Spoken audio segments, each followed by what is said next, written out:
Hello दोस्तों, स्वागत है आप सभी का केसीसी एजुकेशन चैनल पर। मेरा नाम है कौशल कुमार। मैं आशा करता हूं आप सभी लोग अच्छे होंगे, स्वस्थ होंगे। दोस्तों, मैंने आप सभी को पहले भी बताया था कि हम आरओ एआरओ के लिए तैयारी करने जा रहे हैं। यूपी में आरओ और एआरओ की वैकेंसी निकली है और जिसका एग्जाम आपका निकट है। हम आपको जनरल हिंदी कवर करा रहे हैं और आज जनरल हिंदी के अंदर हमारा एक बहुत ही मजेदार टॉपिक होने वाला है, सामान्य हिंदी के अंतर्गत, जिसको आप सभी लोग जानते हैं तत्सम और तद्भव शब्द के नाम से।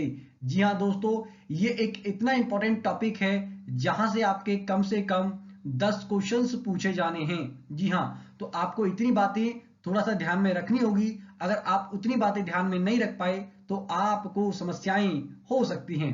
चलिए, आज हम आपको इस प्रकार से तद्भव और तत्सम शब्द कवर कराएंगे कि आपको एक भी डाउट नहीं रहेगा और आप देखते ही बता दोगे। आपकी 80% जो समस्याओं का समाधान है वो देखते ही हो जाएगा कि कौन सा शब्द तद्भव है और कौन सा शब्द आपका तत्सम है। जी हाँ दोस्तों, और बाकी 20% आप सभी को पता है कि किसी न किसी सब्जेक्ट में, हर सब्जेक्ट में कुछ अपवाद रहते हैं और उनको हम प्रैक्टिस के माध्यम से प्रीवियस ईयर के क्वेश्चंस लगाएंगे, टेस्ट सीरीज लगाएंगे, तो उनको भी कवर किया जा सकता है। तो चलिए, बिल्कुल भी देरी ना करते हुए सबसे पहले हम समझ लेते हैं इसका परिचय कि आखिर ये तद्भव और तत्सम शब्द के बारे में आपको बताया जाए। इससे पहले आपको ये समझना होगा कि थोड़ा सा शब्द के बारे में, ध्वनि के बारे में, वर्ण के बारे में थोड़ा सा हम आपको बता देते हैं। देखिएगा जरा फास्ट। एक या एक से अधिक, जी हाँ, एक या एक से अधिक स्वतंत्र जो ध्वनि है, जी हाँ दोस्तों, स्वतंत्र जो ध्वनि होती हैं या वर्ण होते हैं, उनको हम क्या कहते हैं? इनके मिलन से ही बनता है हमारा शब्द। जी हाँ, स्वतंत्र ध्वनि और आपका वर्ण, इनसे आपका मिलकर क्या बनेगा? शब्द बनेगा, शब्द का निर्माण होता है। चलिए, यानी कि एक या एक से अधिक, दो या दो से अधिक भी कह सकते हो आप, वर्णों के मेल से शब्द का निर्माण होता है। अब बात करते हैं कि हिंदी के अंतर्गत जब हम बात करेंगे तो इन शब्दों को, सबसे पहले हमको बात करनी है कि हम इन शब्दों के ऊपर देखेंगे तो लगभग लगभग हम 4 पार्टों में इनको डिवाइड कर सकते हैं। पहला भाग आप देखेंगे उद्गम और स्रोत या इतिहास के आधार पर हम देखते हैं कि शब्दों को बांटा जा सकता है। दूसरा अगर हम देखें तो व्युत्पत्ति, रचना और इसकी बनावट के आधार पर हम शब्दों को देख सकते हैं। और अगर आगे अगर हम बात करेंगे तीसरा, तो ये रूप के आधार पर, प्रयोग के आधार पर या फिर व्याकरणिक विवेचन के आधार पर भी हम शब्दों को कई भागों में डिवाइड करते हैं। अर्थ के आधार पर भी हम शब्दों को कई पार्टों में डिवाइड करते हैं। तो ये आपको थोड़ा सा समझना है। और आज हम जो सबसे पहले बात करने जा रहे हैं वो बात करने जा रहे हैं हम उद्गम के आधार पर और स्रोत के आधार पर या इतिहास के आधार पर जो हमारे शब्द होते हैं वो कितने प्रकार के होते हैं। तो उद्गम, स्रोत या फिर इतिहास के आधार पर जब शब्दों की बात करोगे तो कितने प्रकार के हैं? ये हमारे तत्सम शब्द होते हैं, तद्भव शब्द होते हैं, देशज होते हैं, विदेशज होते हैं और एक आपका संकर शब्द, यानी कि टोटल 1 2 3 4 और आपका 5 टाइप के ये हमारे होते हैं। किसके आधार पर? उद्गम के आधार पर। तो आई होप आपको इतना क्लियर हुआ होगा, जिसमें हम आपको कवर कराने वाले हैं सबसे पहले क्या? तत्सम और आपको तद्भव शब्द कराने वाले हैं, क्योंकि यही आपके आरओ, जी हाँ, आरओ और आपका ए आरओ की जो वैकेंसी है उसमें यही टॉपिक आपको कवर करना होगा। तो चलिए, सबसे पहले बात कर लेते हैं तत्सम शब्द की। तत्सम शब्द के बारे में आपको जानना बहुत जरूरी है कि तत्सम शब्द 2 शब्दों से मिलकर बना है, तत् प्लस सम। जी हाँ, तत्सम शब्द कितने शब्दों से मिलकर बना है? तत् प्लस सम। इसका अर्थ होता है कि उसके समान, point to be noted my Lord, क्या है? उसके समान, अर्थात संस्कृत के समान जो शब्द होते हैं उन्हीं को हम कहते हैं तत्सम शब्द। एक सरल भाषा में जब आप हिंदी में कुछ शब्दों को पढ़ोगे तो आपको वो ऐसा फील दिलाएंगे कि ये संस्कृत भाषा के शब्द हैं, संस्कृत निष्ठ शब्द हैं। ऐसे शब्दों को हम तत्सम शब्द कहते हैं, जो इनकी उत्पत्ति हमारा किससे? हमारी संस्कृत भाषा से हुई है और संस्कृत के समान ही उनको ज्यों का त्यों प्रयोग हम करते हैं। तो देखिएगा, हिंदी में अनेक शब्द संस्कृत से सीधे आए हैं और आज भी उसी रूप में वो प्रयोग भी किए जाते रहते हैं। जैसे, अतः संस्कृत के ऐसे शब्द जिन्हें हम ज्यों का त्यों प्रयोग करते हैं क्या कहलाते हैं? तत्सम शब्द कहलाते हैं, जैसे अग्नि। जी हाँ, अग्नि क्या है, हमारा संस्कृत का शब्द है, आग हिंदी का शब्द है, आप देखेंगे इसको, ठीक है ना। ऐसे ही आपका क्या, वायु, ऐसे ही आपका आएगा तो आप देखेंगे दूसरा आपका माता, पिता, प्रकाश, पुत्र, सूर्य। ये सारे शब्द आपके संस्कृत के शब्द हैं और हम इनको हिंदी भाषा में ज्यों का त्यों प्रयोग करते हैं। ऐसे शब्द, फिर समझ लीजिए, वे शब्द, ऐसे शब्द जो संस्कृत के समान शब्द हैं, उनको हमने संस्कृत भाषा से ज्यों का त्यों उठा लिया है और वैसे ही वर्तमान में भी हम आज भी उनका प्रयोग करते हैं। ऐसे शब्दों को हम क्या कहलाते हैं, तत्सम शब्द कहलाते हैं। तो आई होप आपको तत्सम शब्द क्लियर हुए होंगे। अभी हम बात करने वाले हैं तद्भव शब्द की। इसकी भी डेफिनेशन देखिए, बिल्कुल घबराने की जरूरत नहीं है। क्यों? क्योंकि अभी मास्टर आपका इसके बाद आपको जो बताने वाला है, इतनी शॉर्ट ट्रिक बताएगा आपको कि बस एक लाइन आपको याद करनी है, एक ट्रिक याद करनी है और उसके बेस पे आप पूरा का पूरा डिफाइन कर दो कि कौन से शब्द हमारे तद्भव हैं और कौन से शब्द आपके तत्सम हैं। तो तत्सम शब्द हमने आपको बता दिए, संस्कृत जैसे ही शब्द होते हैं जो उसको संस्कृत भाषा से ज्यों का त्यों हम प्रयोग करते हैं। अब हम बात कर लेते हैं तद्भव शब्दों की। किसकी बात करने जा रहे हैं? आज हम बात करेंगे आपका तद्भव शब्द की। जी हाँ दोस्तों, तद्भव शब्द को भी आप देख लीजिए एक बार। तो ये जो तद्भव शब्द है, इसको देखने का प्रयास कीजिएगा। तद्भव शब्द आपका तत् प्लस भव दो शब्दों से मिलकर बना है। इसका मतलब होता है उससे होना, अर्थात संस्कृत शब्दों से विकृत होकर या परिवर्तित होकर ये बने हैं। अब जरा समझिए, तत्सम शब्द तो थे संस्कृत के ज्यों के त्यों शब्दों को हम प्रयोग करते हैं, लेकिन तद्भव शब्द का मतलब है कि वे शब्द तो संस्कृत के हैं लेकिन अपभ्रंश हो चुके हैं, यानी कि उनके अंदर कुछ परिवर्तन आके उनको ज्यों का त्यों प्रयोग नहीं करते हैं बल्कि उनके परिवर्तित रूप को प्रयोग करते हैं। जरा आगे देखिएगा, हिंदी में अनेक ऐसे शब्द होते हैं जो निकले तो संस्कृत से ही हैं, पर प्राकृत भाषा, अपभ्रंश भाषा या पुरानी हिंदी से गुजरने के कारण इनमें बहुत बदलाव आ गया है। अतः संस्कृत के जो शब्द प्राकृत, अपभ्रंश, पुरानी हिंदी आदि से गुजरने के कारण आज भी परिवर्तित रूप से बोले जाते हैं, इनको हम क्या कहते हैं? तद्भव शब्द कहते हैं। समझ में नहीं आया तो एक बार एग्जांपल देख लीजिएगा।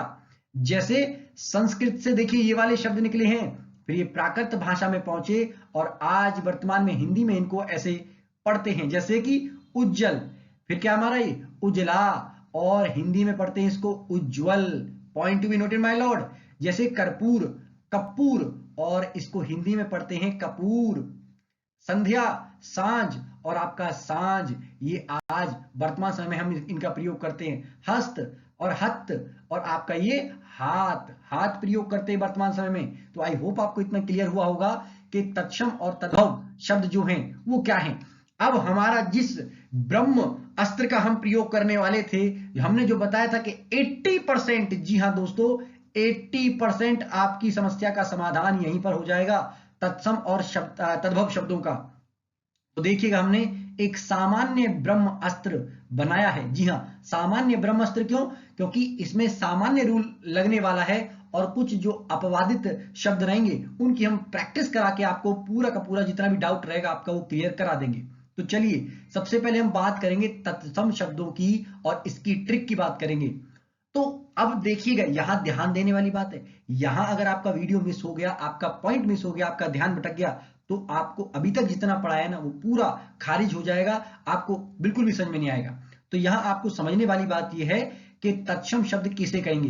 तो जिन शब्दों में, point to be noted my lord, जिन शब्दों में आपको श्रेय, व, अणे, रे, या फिर आधा रे, या फिर रे उड़ा होता है ऐसे करके, आपको पता है नीचे री, और ऐसे करके ऊपर को भी, या ग्रह, ग्रह जैसे होता है वैसे करके आधा रह कहीं पर भी दिखाई दे, छह क्षत्रिय, जी हाँ, त्रिशूल अगर आपको ये दिखाई दे रहा है, या फिर आपका विसर्ग, विसर्ग क्या होता है? ये जो दो बिंदु आपने ऐसे करके लगी हुई देखी होंगी पीछे, अतः, तो ये जो दो बिंदु जहां भी लगी दिखाई दे जाएं, या फिर आपका सह शलगम वाला, और साथ ही क्या, अंग की बिंदु, अंग की बिंदु कैसे, जैसे कि अंत लिखेंगे आप, अंत, अंत। तो ये जो ऐसी चीजें आपको दिखाई दे जाएं, और राशि ऋषि, जैसे कि ये मैंने बताया था कि री, ये अगर शब्द आपको किसी भी शब्द में दिखाई दे जाए तो आप सीधा डिक्लेयर कर देंगे कि ये कैसे शब्द हैं, तत्सम शब्द हैं। पॉइंट टू बी नोटेड, मैं फिर कह रहा हूं, जिन शब्दों में श्रेय, वे, अणे या फिर आधा रे, छह क्षत्रिय, त्रिशूल या फिर आपका दो बिंदु या ये शय, अंकी बिंदु या फिर आपका री, जिन शब्दों में भी ये मिल जाए सीधा डिक्लेयर कर दीजिएगा मेरी तरफ से। सीधा मास्टर गारंटी ले रहा है कि सीधा डिक्लेयर कर देना है कि ये कैसे शब्द हैं, तत्सम शब्द हैं। जी हां, तत्सम शब्द आपके हो जाएंगे। इसको मैंने ट्रिक भी बताया, अगर आपको ये शब्द याद ना रहे तो ट्रिक क्या है, श्रवण ने रण क्षेत्र में प्राप्त शंख बजाया। Point to be noted my Lord, के श्रवण ने रण क्षेत्र में जो प्रातः शंख बनाया, मतलब प्रातः मतलब हर रोज उसने क्या शंख बजाया। तो आपको अगर, क्योंकि रण क्षेत्र में जब युद्ध प्रारंभ होता है तो क्या बजाते हैं, शंख को फूंकते हैं।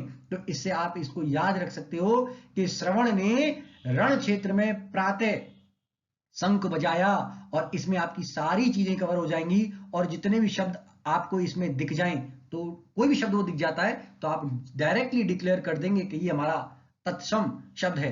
Point to be noted. अब आपको थोड़ा सा तद्भव शब्द के लिए भी आपको ध्यान देना है कि जिन शब्दों में छह छाता, ठीक है ना, बासे बकरी और सह सपेरा या चंद्र बिंदु, जैसे कि ये कांच में चंद्र बिंदु आपको दिखाई दे रही होगी, जहां पर भी आपको ये छह वैसे चंद्र बिंदु दिखाई दे जाए, सीधा डिक्लेयर कर दीजिएगा कौन से शब्द हैं, ये तद्भव शब्द हैं। तो आई होप आपको ये पूरी ट्रिक क्लियर हुई होगी। अब बात करते हैं थोड़ी सी प्रैक्टिस के ऊपर कि देखिए अक्षर, जी हाँ, point to be noted my Lord, अक्षर में छह क्षत्रिय आ गया है तो इसका मतलब ये क्या है, ये तत्सम शब्द हो गया है आपका। चलिए इसको देख लेते हैं, क्या हो गया आपका, तत्सम शब्द हो गया है। लेकिन यहां देखिए तद्भव में ये क्या है, अक्षर, तो छह छाता आ गया है ना यहाँ पर, तो इसलिए क्या होगा, तद्भव शब्द होगा। देखिए अक्षी, और यहाँ क्या है, आंख, अंकी बिंदु आ गई है, चंद्र बिंदु या अंकी बिंदु यहां पर आई है, या फिर आप इसको आंख जब लिखोगे तो आपको चंद्र बिंदु ही आती है, तो चंद्र बिंदु आएगी तो आंख में क्या लिखोगे आप, सीधा मैंने डिक्लेयर करने के लिए बोल दिया था, है ना। अब देखिए अंग रक्षक, यहां पर छह क्षत्रिय भी आ रही है और अंकी बिंदी भी आ रही है, लेकिन यहां पर क्या है, अंग रखा, ठीक है ना, ये आपको दिखाई भी दे रहा होगा कि अंग रक्षक और अंग रखा ये अपभ्रंशित होकर बोला जा रहा है, ठीक है ना। ऐसे इक्षु और ईख, तो देख रहे हो ईख यानी कि जो छह क्षत्रिय इधर है ना, फिर आपका क्या है, दशम, दशम मैंने बताया ना, जहां शय सलगम आ जाए वहां सीधा तत्सम शब्द आ जाएगा, और ऐसे ही जहां सा सपेरा आ जाएगा तो वहां क्या हो जाएगा, हमारा तद्भव हो जाएगा। ऐसे ही सारे शब्द आप देखिए, जैसे आशीय, आशीष, श्रावण, सावन, धन श्रेष्ठी और धन्ना सेठी, कृषक, किसान, बधु, बहु, वर्धन, पढ़ना, वर्तिका, बत्ती, बंध्या, सॉरी संध्या, ये बंध्या गलत लिख गया है, इसको संध्या लिख दीजिएगा, संध्या, और ये सॉरी बंध्या ही है, माय मिस्टेक, ये बंध्या ही है, बंध्या मतलब बांझ भी होता है। अच्छा एक संध्या भी आएगा तो वो भी आपको डिक्लेयर कर देना, संध्या और सांझ में, है ना, कि वो तद्भव शब्द है। चलिए वन और बन, ये क्या आपका नक्र, देखिए यहां से क्या है, नक्र, रे उड़ाना नीचे को, तो मैंने कहा था ना कि जहां पे रे उड़ जाएगा वो सीधा तत्सम शब्द हो जाएगा, और यहां आ जाएगा आपका नाक। नृत्य, देखिएगा फिर री उड़ रहा है, नृत्य, नाच, अम्र, ठीक है ना, अम्र, आम, और चूर्ण, मैंने बताया था जहां अणे आ जाएगा या फिर रे उड़ेगा ऊपर से वो क्या कहलाएगा, तत्सम शब्द कहलाएगा। और चूरन, चंद्र, और आपका चांद, जहां चंद्र बिंदु आ जाएगा मैंने पहले बताया था वो तद्भव कहलाएगा। राष्ट्र, सॉरी उष्ट्र, और आपका ऊंट, ग्राम, और आपका गांव। इस तरीके से आई होप ये पूरा का पूरा कॉन्सेप्ट आपको क्लियर हुआ होगा कि तत्सम और तद्भव शब्दों में कैसे डिफरेंशिएशन आप क्लियर कर सकते हैं, कैसे अंतर स्पष्ट कर सकते हैं। और अब आप मेरी गारंटी आप देखते ही बता दोगे कि कौन सा तद्भव शब्द है और कौन सा तत्सम शब्द है। चलिए तो बात करते हैं अब दोस्तों कि हम नेक्स्ट पार्ट वीडियो को जल्दी लेके आएंगे आपके पास, ठीक है ना। तो आज के लिए थैंक यू सो मच, जय हिंद, जय भारत। प्लीज अपने दोस्तों को वीडियो को लाइक शेयर करते रहो, क्योंकि आपका लाइक शेयर और हमारे चैनल को सब्सक्राइब किया जाना, कमेंट बॉक्स के अंतर्गत कमेंट जरूर छोड़कर जाएं। अगर आपको कुछ सलाह देनी है या कोई एडवाइस देनी है तो कमेंट बॉक्स के अंतर्गत कमेंट जरूर करें। अपने सवालों को भी आप कमेंट बॉक्स के जरिए पूछ सकते हैं, कमेंट जरूर कीजिए, ज्यादा से ज्यादा कीजिए, दोस्तों को शेयर कीजिए, क्योंकि जितना आप शेयर करोगे, जितना आप हमारा सपोर्ट करोगे, हम आपके लिए उतना ही बेस्ट कंटेंट लेकर आएंगे। तो चलिए मिलते हैं आपको नेक्स्ट वीडियो में, तब तक के लिए बाय बाय।